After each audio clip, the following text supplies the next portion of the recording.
seu nome. Tão bom sentir a presença do Espírito Santo falando aos nossos corações. Deus tem sido bondoso para com o seu povo e para a sua igreja. Amém? Amém. Que bom que você está aqui nessa noite. Que bom estamos todos juntos. Deus tem nos abençoado nesse mês de outubro. Nós temos a cada domingo falado sobre pais e herdeiros, filhos e herança. E se você ainda não adquiriu a sua caneca, você pode adquirir. Veja aqui. Nós estamos já vendendo para a obra o nosso novo templo. Então, faça pedido com o Anderson, assim que você puder adquirir sua caneca. Você pode personalizar com a foto da sua família também.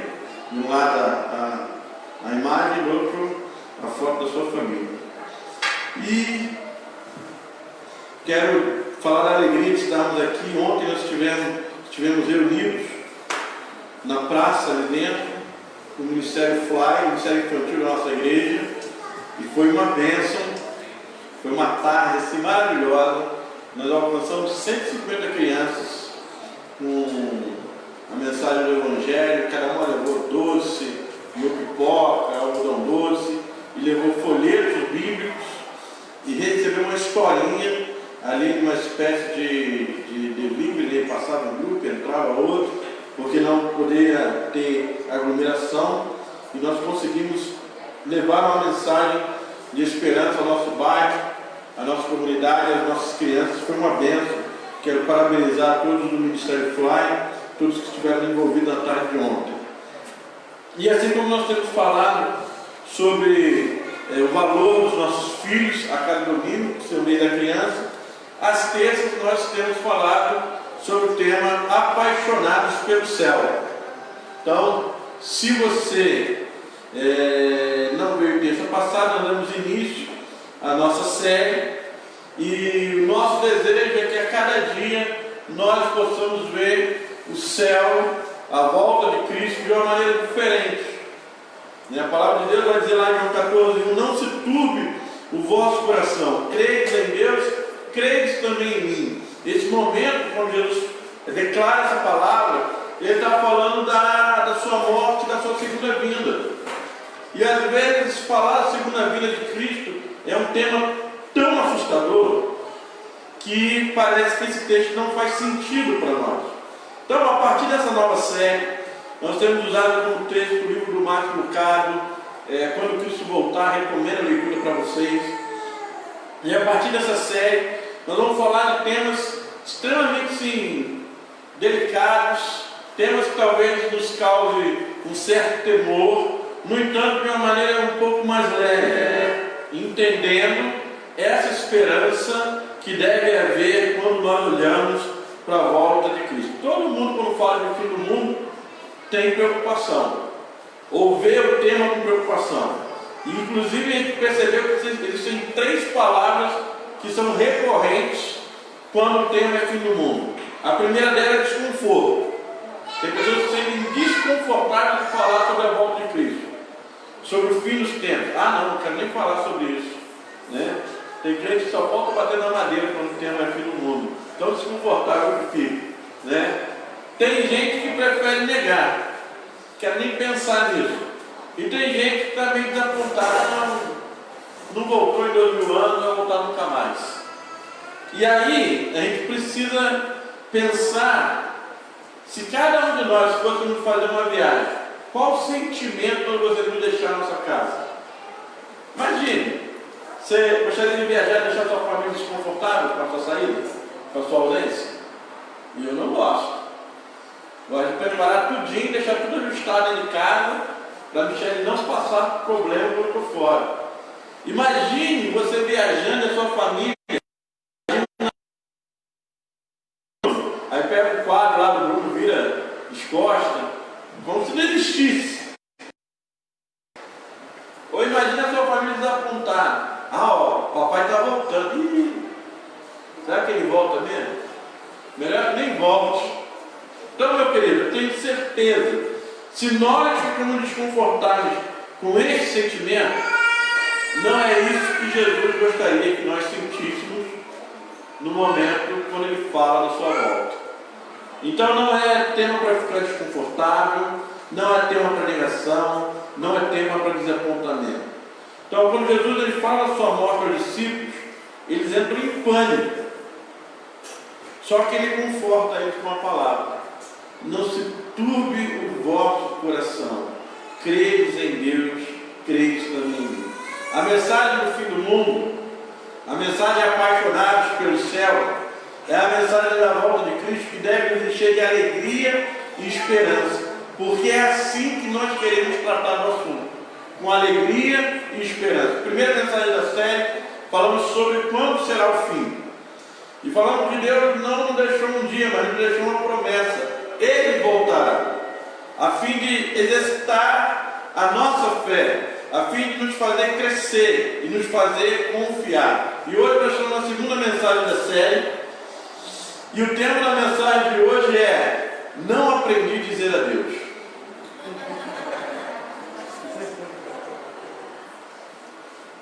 Todo mundo vem na mente agora, né? Não aprendi a dizer adeus. E nós vamos tratar de um tema muito delicado, que é a verdade sobre aqueles que morreram. A gente sempre se pergunta: quando Cristo voltar, como é que vai ser? Para mim, que vou estar aqui, acho que vai ser assim, assado, eu vou subir. Ou tem gente que está na dúvida se vai subir. Mas e para aqueles que já que foram? E se eu morrer antes da volta de Cristo? O que vai acontecer comigo? Foi exatamente pensando nisso que Paulo escreve a carta aos Tessalonicenses. E eu quero ler com vocês o verso 13, o verso 16, 17 e 18 de 1 Tessalonicenses capítulo 4. Diz assim: irmãos, não queremos que vocês sejam ignorantes quanto aos que dormem, para que não se entristeçam como outros que não têm esperança. Pois dada a ordem com a voz do arcanjo e o ressoar da trombeta de Deus, o próprio Senhor descerá do céu, e os mortos em Cristo ressuscitarão primeiro. Depois disso, os que estiverem vivos seremos arrebatados, juntamente com Ele, nas nuvens, para o encontro com o Senhor nos ares. E assim estaremos com o Senhor para sempre. Console-se uns aos outros com estas palavras. Paulo estava preocupado, porque naquela igreja havia uma dúvida. Imagine que aqueles homens que ali estavam, muitos ouviram bem de perto da mensagem de Jesus. Alguns ouviram o próprio Jesus, outros ouviram de pessoas que andaram vivendo com Jesus. E aí eles começaram a falar o seguinte: olha, o nosso mestre ele morreu, mas ele ressuscitou e ele vai voltar. E a igreja vivia essa esperança de que ele vai voltar. E eles viviam: quando que ele vai voltar? E imaginando, acordavam, ele vai voltar. Só que as pessoas que viveram aquele tempo começaram a morrer. E falaram assim: vem cá, a gente está esperando a volta, mas e o irmão fulano que andou com Jesus, que morreu? Eu estou triste, sabe? São coisas que nos entristecem. Nós estamos vivendo um ano difícil quanto a isso. Todos nós perdemos pessoas queridas. E essas situações, elas vão entristecendo. Então Paulo vê aquela situação e diz o seguinte: olha, eu quero falar um pouco para você sobre experiências de despedidas. Se tem uma experiência dolorosa na vida do ser humano, é a experiência de despedida. Toda despedida tem a sua dor, não é verdade? Por mais que a gente entenda que algumas são necessárias, por mais que algumas despedidas levem as pessoas queridas para um lugar melhor, mas toda despedida tem o seu peso de dor. Quer avaliar a dor de uma vida? Eu vou te dar um endereço, um local para você ir. E se você for no momento certo que eu designar para você, você vai entender como o ser humano sofre com despedidas. Você quer aprender sobre despedidas? Vá no primeiro dia de aula de um maternal.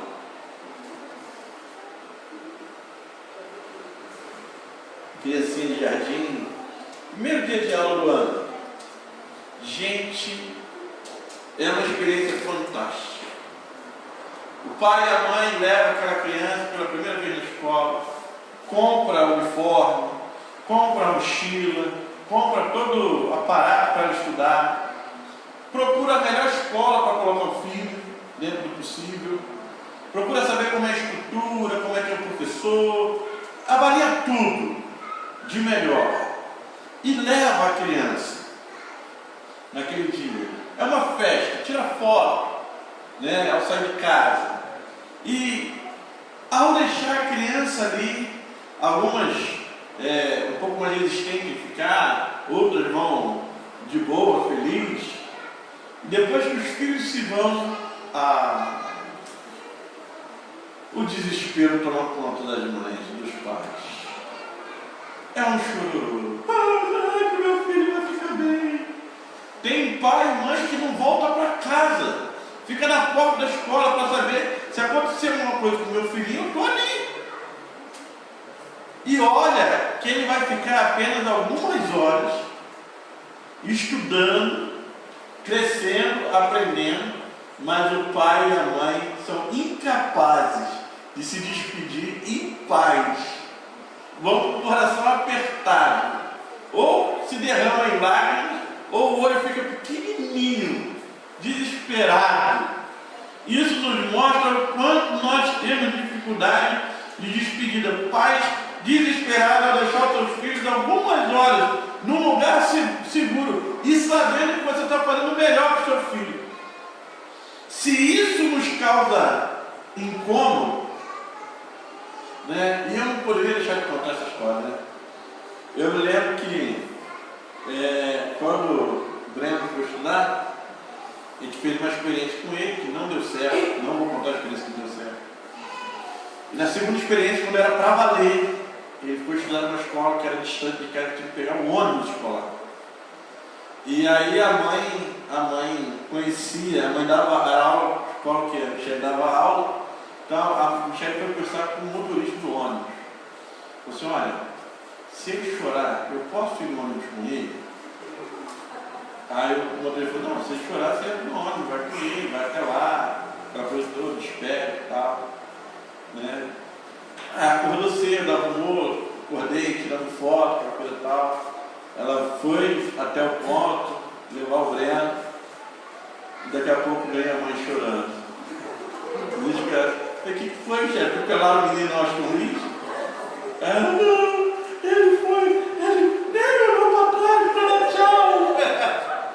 Agradeça a Deus, meu filho, que o menino vai estudar. É assim que a gente lida, sabe?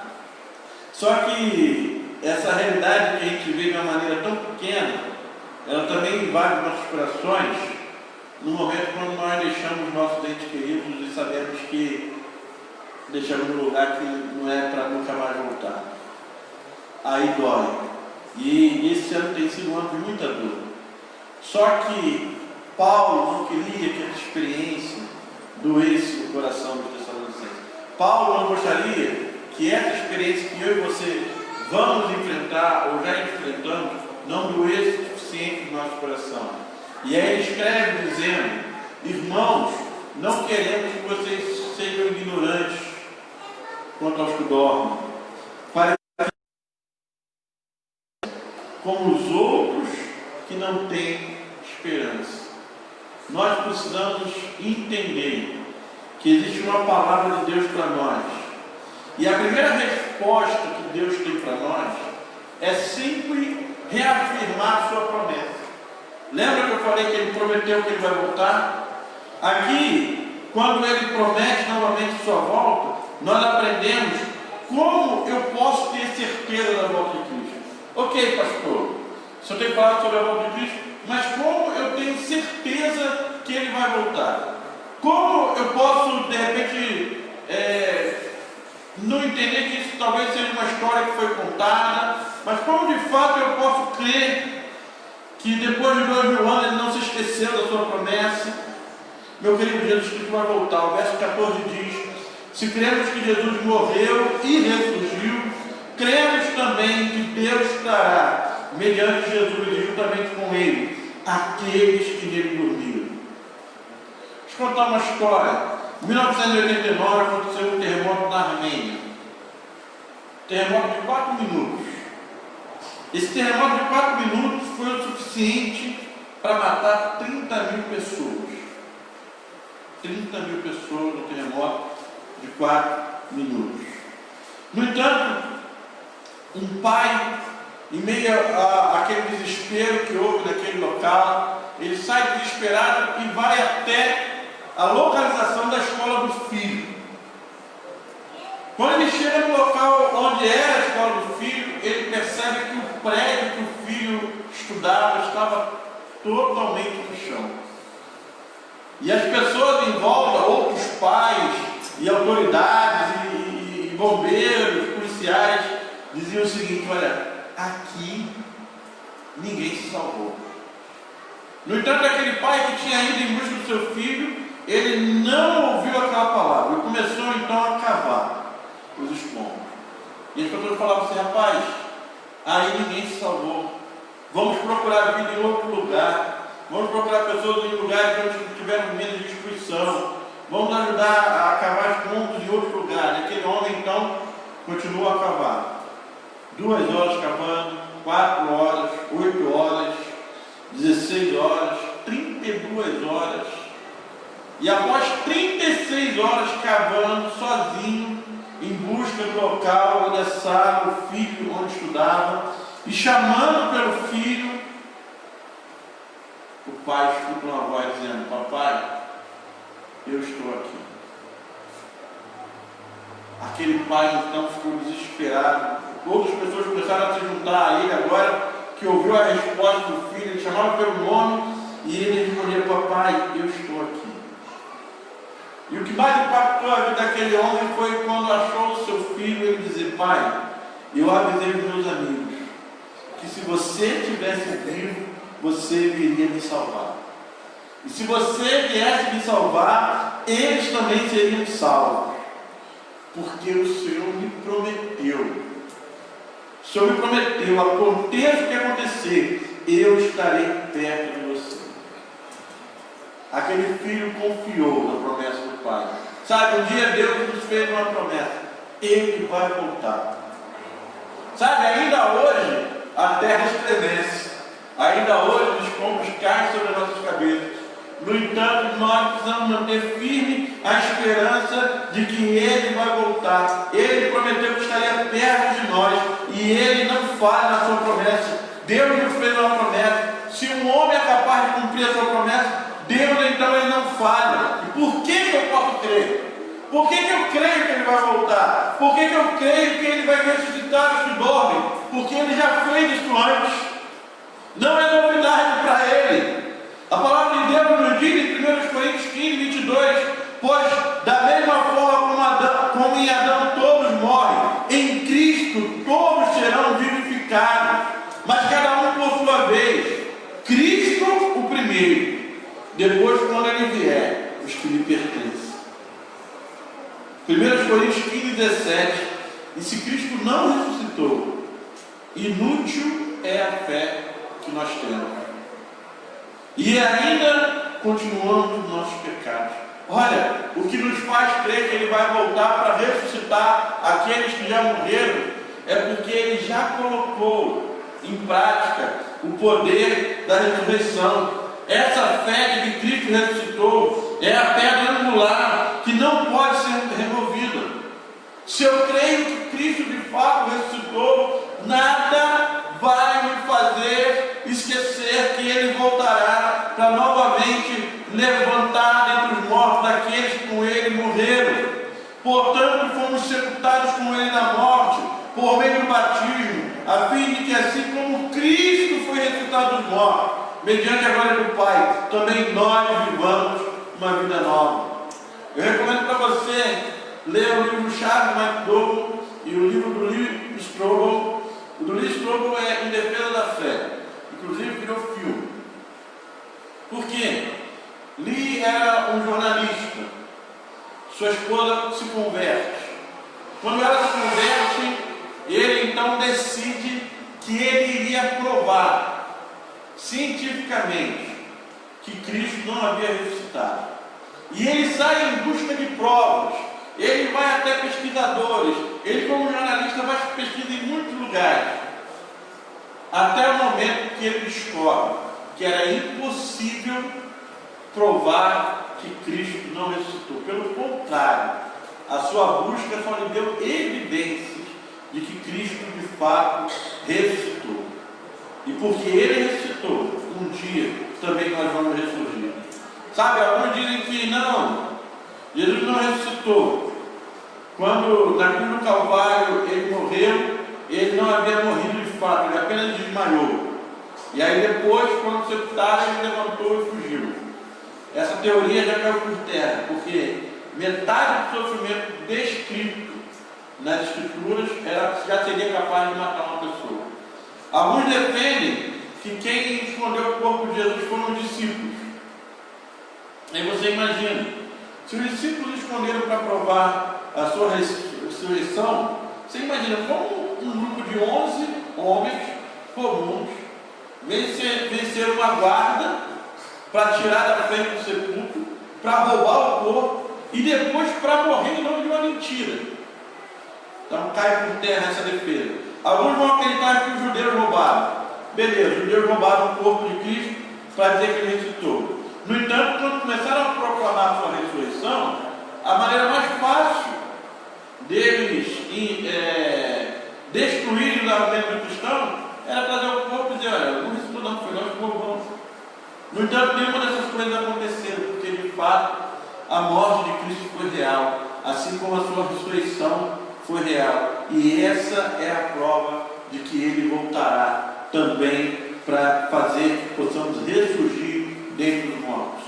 É tão difícil dizer a Deus, até o momento que nós entendemos que Deus muda a nossa tristeza e desesperança em uma tristeza cheia de esperança. Porque toda despedida é triste. A tristeza não é capaz de ser removida, mas o que é capaz de ser removido do teu coração é a desesperança, ser trocada pela esperança. E é isso que Deus quer fazer quando ele usa o apóstolo Paulo para dizer: eu não quero que vocês continuem ignorantes quanto às coisas que haverão de acontecer na minha volta, quanto àqueles que morreram. Assim como um pai precisa saber que o filho está em segurança na escola, faz toda a diferença saber onde estão os nossos entes queridos que partiram no Senhor. A Bíblia fala muito pouco sobre isso. No entanto, ela nos deixa alguns sussurros que nos fazem entender onde estão aqueles que morreram. Sabe, o período entre a morte e a ressurreição do corpo. Quando morremos, na verdade, a Bíblia nos ensina que nós passamos a desfrutar imediatamente da presença de Deus, gozando de comunhão com o Pai e com aqueles que partiram. E eu quero explicar isso, porque nós entendemos biblicamente que a partir do momento que morremos, a nossa alma vai para Deus e o corpo aguarda a ressurreição dos últimos dias. Pastor, por que é importante saber isso? Primeiro, para termos esperança. Segundo, para não sermos levados por engano. Paulo vai dizer em Filipenses 1, 21, 23: porque para mim o viver é Cristo e o morrer é lucro. Caso eu continue vivendo no corpo, terei fruto do meu trabalho, e já não sei o que escolher. Estou pressionado dos dois lados. Desejo partir e estar com Cristo, o que é muito melhor. Sabe, a partida imediata da alma após a morte, é isso que Paulo está falando. Para não ficar apenas nas minhas palavras, né, e não ter que ficar gastando grego aqui como os nossos estudiosos, mas existe um teólogo chamado Anthony Hoffman, que ele diz o seguinte: Paulo está afirmando aqui, no momento que partir ou morrer, naquele mesmo instante, ele passa a estar com Cristo.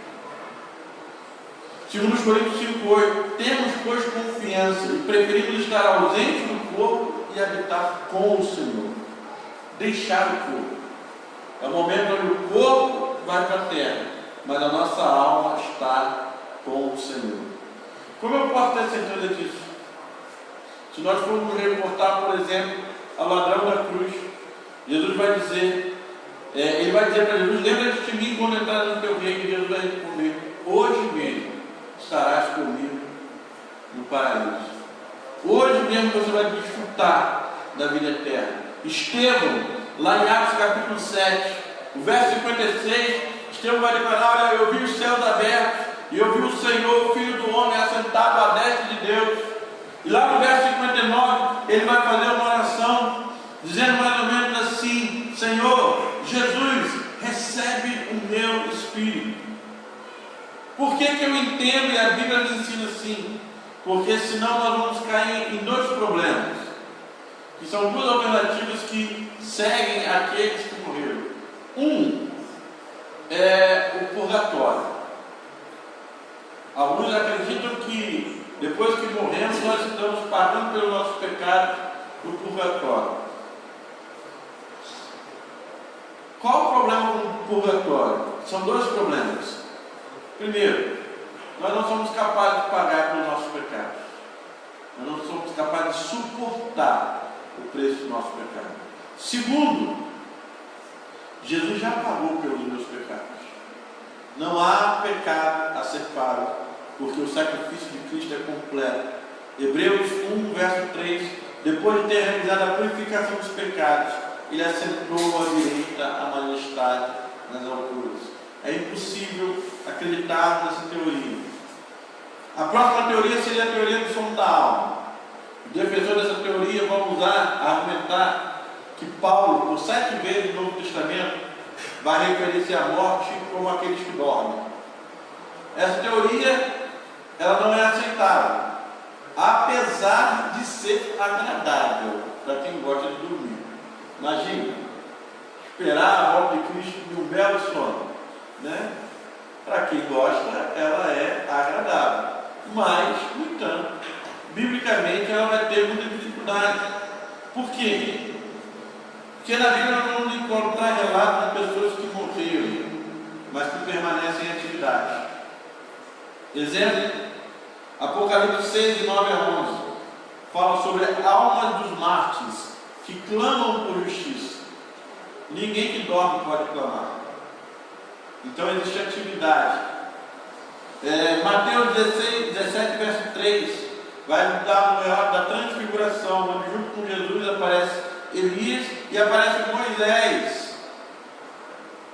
Então, já demonstra atividade.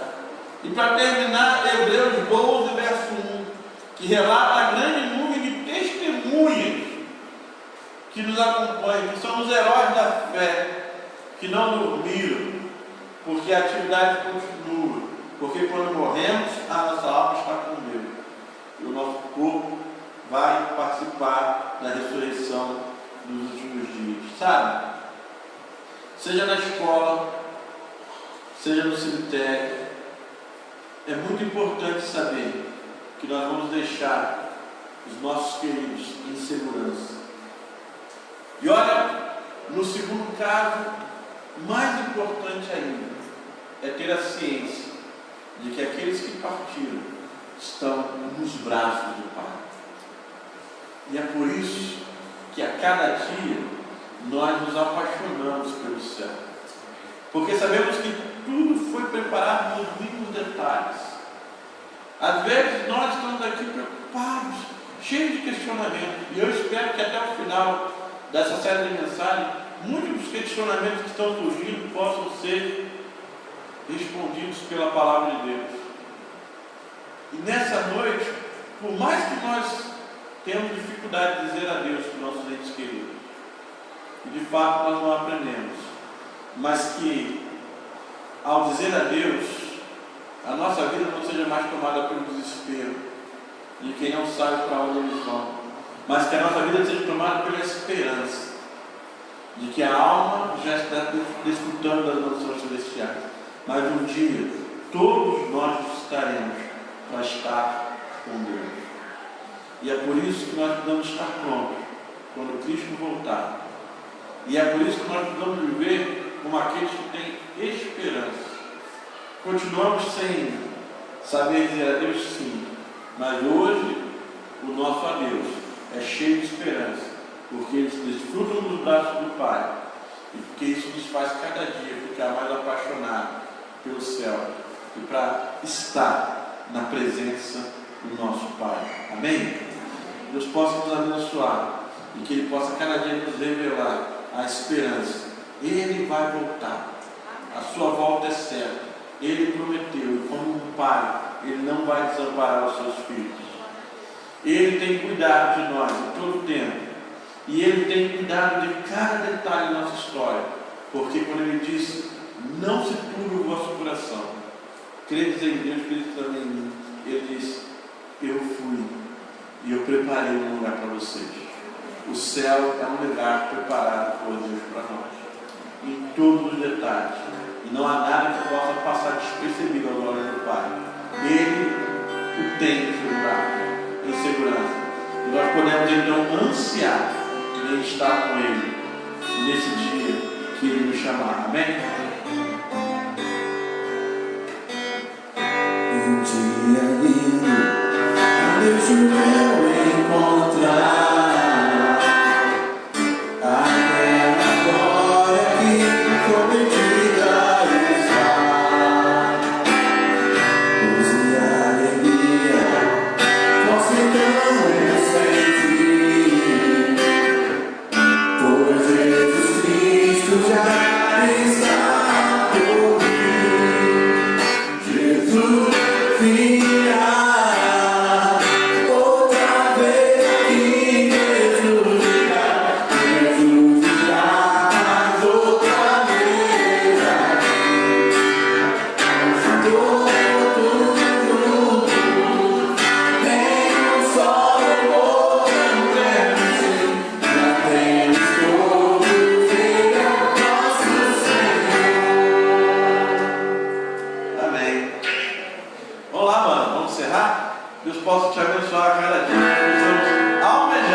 Para a glória de Deus, porque este é o chamado do nosso Senhor, é isso que Ele tem para cada um de nós. E você que está aqui nessa noite, que Deus te abençoe.